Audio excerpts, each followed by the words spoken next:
Welcome, everyone. My name is Chris Troianos. I'm past president of the National Board of Echocardiography, and we're excited to have you join us today to learn about what we call MOCE, which really is a new era for maintenance of certification put out by the National Board of Echocardiography. Thank you all for joining us today. We had over 240 people register for this webinar, and it's exciting to be here to share the information. Just so you know, everyone is muted during the presentation. There will be a question and answer session at the end. We will choose the most popular questions and I will answer those. The webinar is being recorded, by the way, and you will be emailed afterwards the video recording. And it'll also be posted on the NBE's YouTube channel and website. We will also have a follow-up webinar, but it'll be the same presentation on July 15th. So tell your friends to come and join us at that time. We'll post that registration next week. And by the way, if you haven't logged onto your NBE profile since 2023 when we updated our system, please do that so that you can update your password and gain access to our system. So let's get started here today. As you know, many of you participated in the former recertification process, where you took time away from work or your family, you went to a testing center, you probably studied a week or two beforehand, and you took a cognitive exam.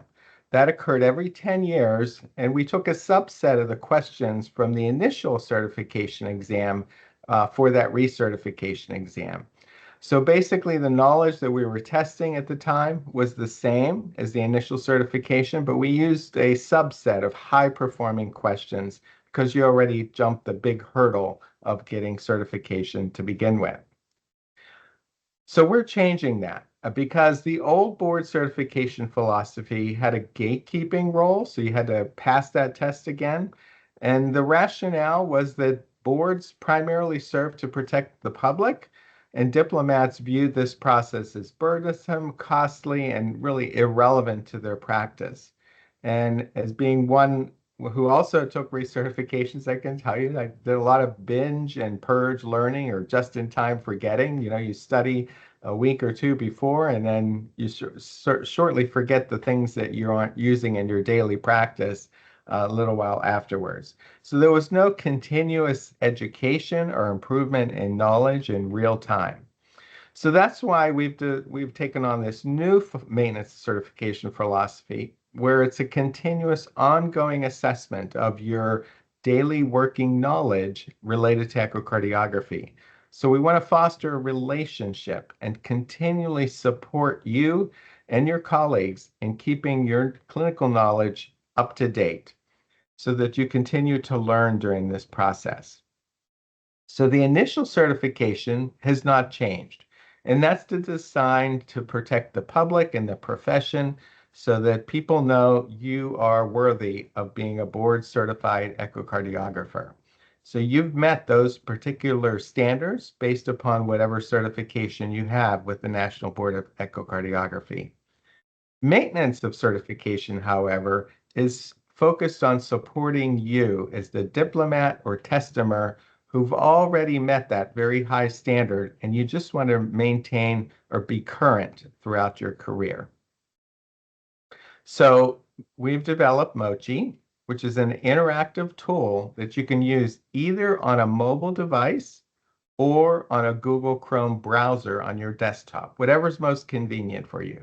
I find it's easiest when I'm waiting for an Uber or I'm waiting for a flight to take off. I can get on and answer a question or two at any time, at any place. So really it helps us to continuously assess and refresh our knowledge. So it's a more relevant and personalized approach. You get immediate feedback on your answers, and you also get explanations regarding the correct and incorrect answers that are put forth in the particular question. So it's really meant to help you improve your patient care in real time. So let me give you a little mock-up about how it works. Questions are delivered quarterly, so you'll have 12 questions for each quarter. And we encourage you to have continuous learning throughout the year and not just do them all at once, like in December. So you continuously learn and participate in the process. So you'll see where your dashboard is on your initial view of that. And then you'll see where you are in terms of completing a certain questions and where you need to go to finish for the rest of the year. And then when you're ready, just hit the button. A question will pop up, such as the example here. This is a very easy example, obviously related to perioperative echocardiography. So you'll get a question there, and you'll have 3 minutes to answer that. Now, why do we have that? Well, we want this to be a kind of walking around knowledge. We don't want you to necessarily look things up in a book. It's not a high stakes exam. It's meant for you to learn what you know and what you don't know and to help you develop and grow your knowledge for your practice. So you have 3 minutes to answer a question, and then you select the question, you select the answer, and then you hit submit. Now, once you hit submit, there's some interesting features that we also have for you. So you select the question, the answer that you think is right, but then we ask you 2 things. One is, how confident are you in the answer you selected? And the second thing we ask you is, how relevant is this question to your practice? And the point of asking these 2 additional questions is that if you're very confident and it's very relevant to your practice and you get it wrong, we're going to feed that question back to you to allow you to answer it correctly a second time, sometime later, perhaps later in the year or later in the quarter, so it really shows that you're gaining that knowledge and improving. If you're unsure and it's not relevant to your practice, you may not see those questions again if you answered them wrong, and you probably won't see them if you answered them correctly. But this is a way to really focus the questions for things that are relevant to you and the things that you think you know that really well, or maybe you don't. And then you hit submit once you answer those 2 additional questions. And you get immediate feedback. You'll know right away whether you answered the question correctly or not, but it doesn't stop there. We give you some additional resources, such as references, and we've incorporated ASE guidelines into these so that the particular question that was asked, you can go right into this reference and read about it, and thereby learning more and enhancing your knowledge in echocardiography.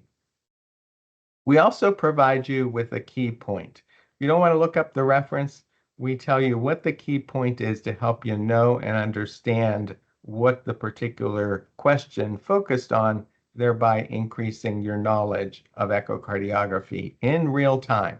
And the fact that we can do this continuously, if there's new techniques and new things that come out with echocardiography, you don't have to wait 10 years to be tested upon those.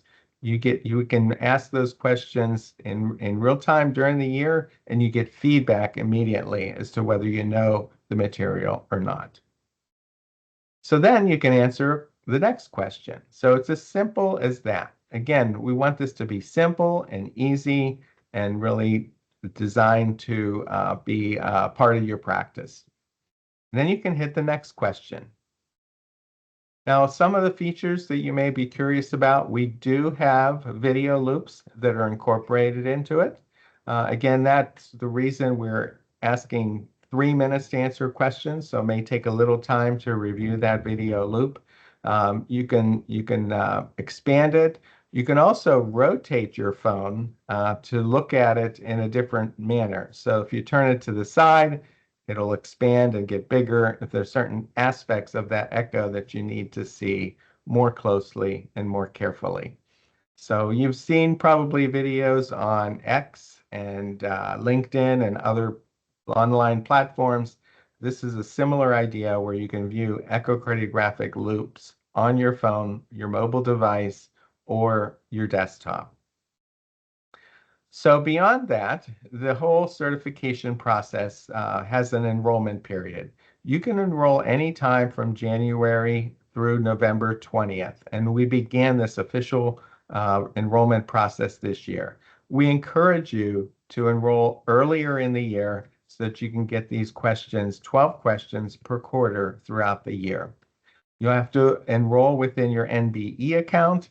And once you enroll in your NBE account, you'll be granted access to the platform, which is separate from the NBE platform. So it's, and we'll note your status on your NBE website as being active and you enroll. You'll get 12 questions, as I mentioned, each quarter. We'll release them in January, April, July, and October. And that's a total of 48 questions annually. You must answer all the questions by December 31st.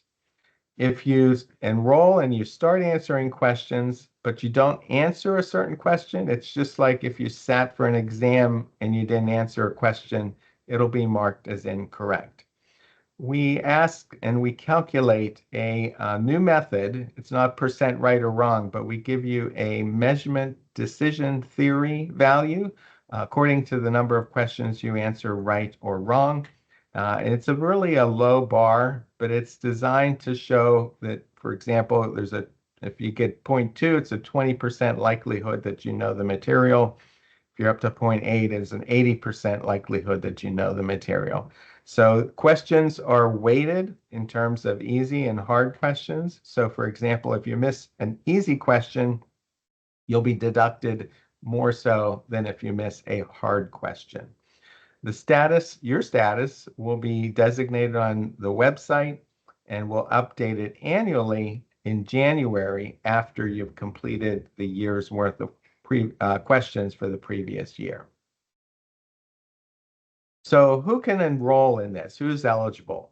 If you've passed an NBE exam at any time, you can enroll.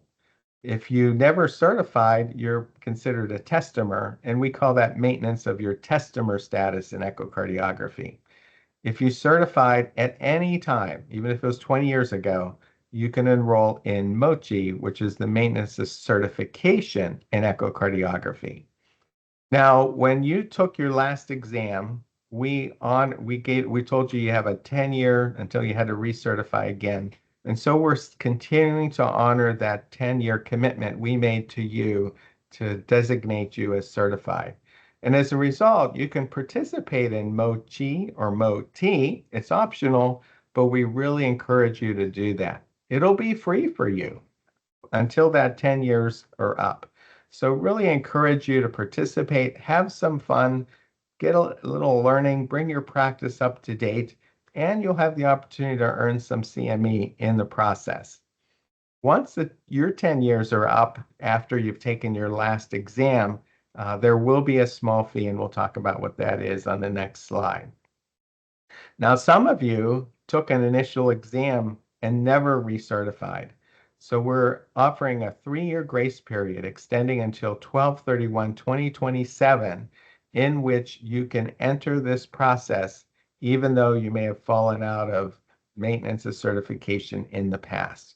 So you can sign up, answer your questions, and be part of your status being active in the maintenance of certification.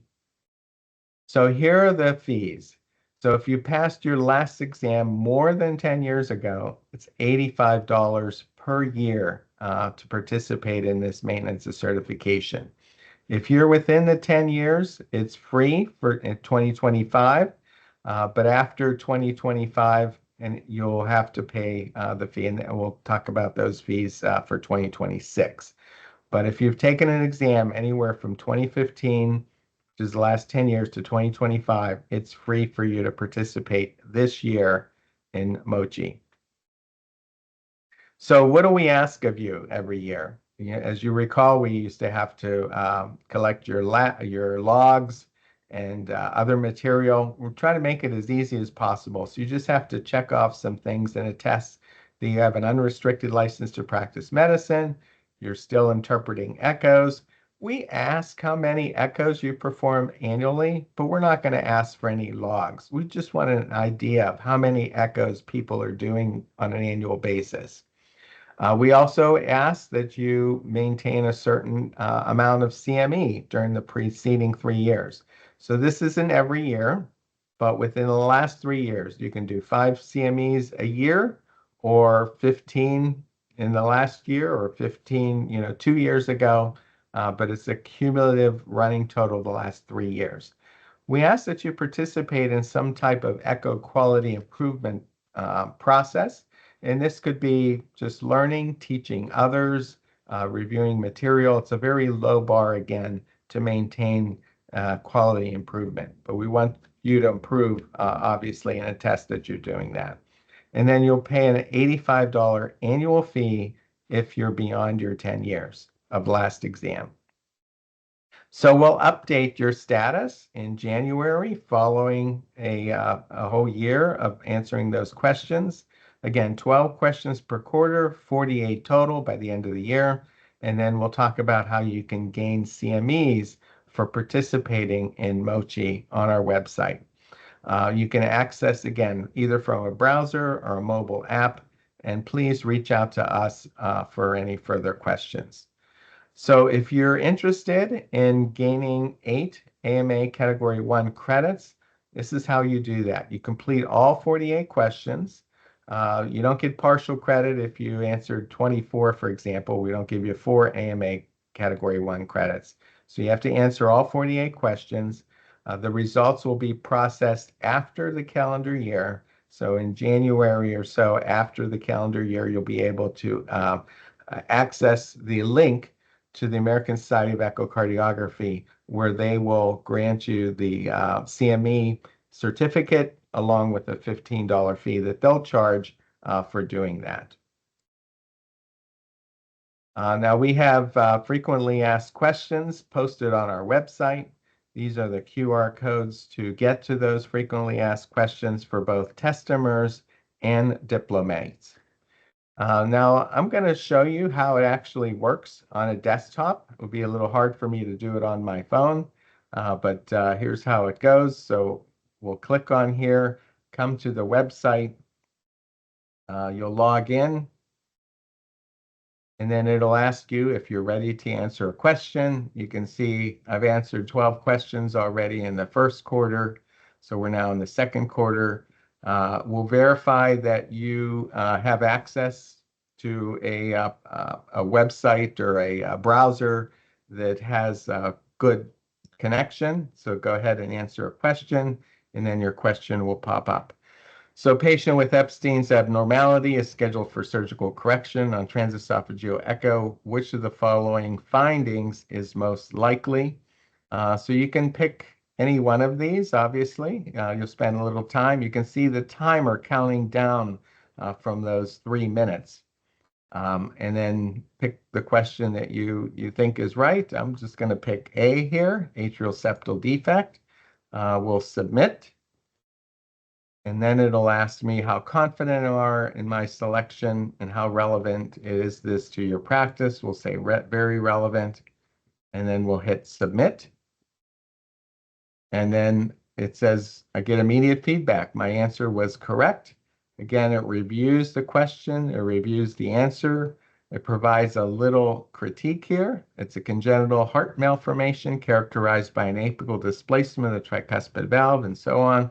And then here's the reference here. You can click right on here, and it'll take you right to that reference so you can read a little more about it.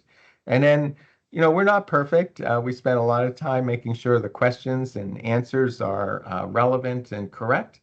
But please provide some feedback if perchance we list a question wrong, or if you want to point out some particular aspect of it that we may not have included.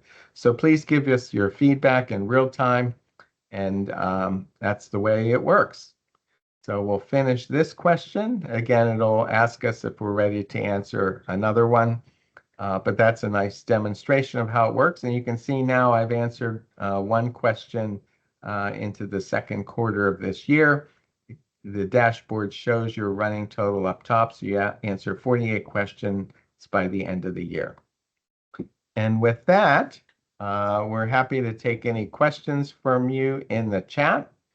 And if you think about any questions afterwards, email us at mochi@echoboards.org, and we'll get back to you as soon as we can.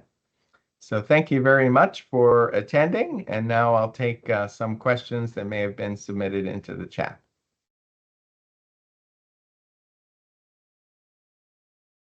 I see they're both in the QA and the chat. Yes, the ones in the Q&A we'll go with first. Okay. So, Are there any particular ones you want to highlight? people who don't recertify now and do not have to take a recertification exam will have the same certification as people who took the recert. So there was a question about the 10 years. So once the 10 years is up, will there be a new 10-year cycle? No, the 10-year cycle will go away, but we're honoring everyone who is in a current 10-year cycle. So after your 10 years are up, you'll have to enroll in MOCE to maintain your status on the website. All right. And then another one, what happens if someone doesn't have to recertify but chooses to do it now? Is it truly risk-free? Are there any downsides? And if the MDT score drops, would they have to recertify under the old system? So there are no downsides to participating in MOCE. Again, we're offering this to support you in your practice. We hope you're going to have fun doing this, but there's no downside at all. The MDT, I will tell you, you have to try really hard to get below the 0.2. It is a very low bar, so we anticipate anybody who's doing echo on a regular basis will very easily maintain that 0.2.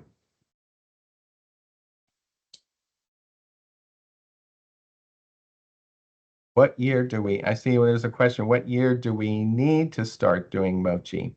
If you board certified in 2016, then one would start. So theoretically, you would start after your 10 years. So you have your certification through 2026, and so you would start in 2027. I see there's a hand up, but I think everybody's muted. So put your question into the Q&A or the chat. The mobile application is available on Android and iPhone. Okay.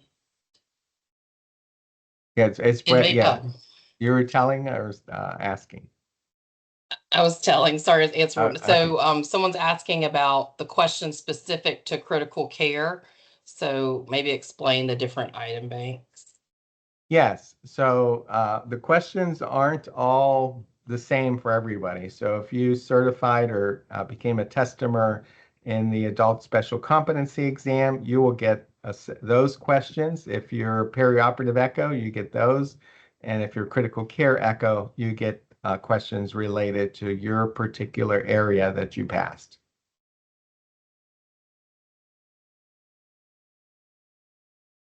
I see persons who did not bother to recertify now do not have to take a recertification exam, will have the same certificate as those who spent thousands in the exam and prep courses this week. Completely inappropriate. So we're changing, and it's your status that'll show up. So we encourage everyone now to participate in maintenance of certification. And we're not going to open this up. We're offering amnesty for 3 years. So it's a time-limited opportunity for those who did not bother to recertify to come and join. So we're opening this up to everyone. And you're right, after that, they won't be considered maintaining their certification. So this is an opportunity for everybody to come back into the fold. They will have to pay on day one, though. And if you took the opportunity to recertify, and you don't have to pay for 10 years. That's the difference.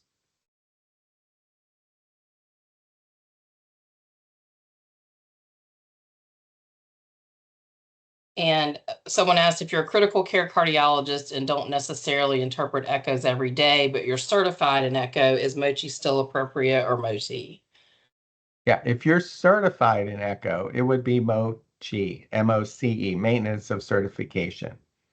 And And if you And don't if interpret echoes, just indicate that on there. We won't turn you away.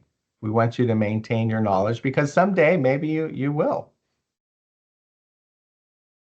But if you're a critical care cardiologist and you only took the critical care echo exam, um, that's the one you would be maintaining your certification in.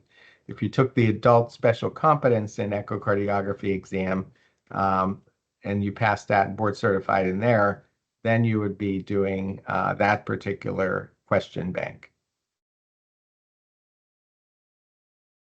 someone Yes, it asked, is available for critical care echo boards. That's a relatively new board, so many of you, none of you have to do it, but again, we encourage you to do to participate in that.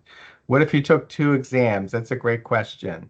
How does that work? Our goal is to allow you to get questions from both. You won't have to do double, but our goal is to get you to do, half and half or whatever your practice is to split that up percentage-wise.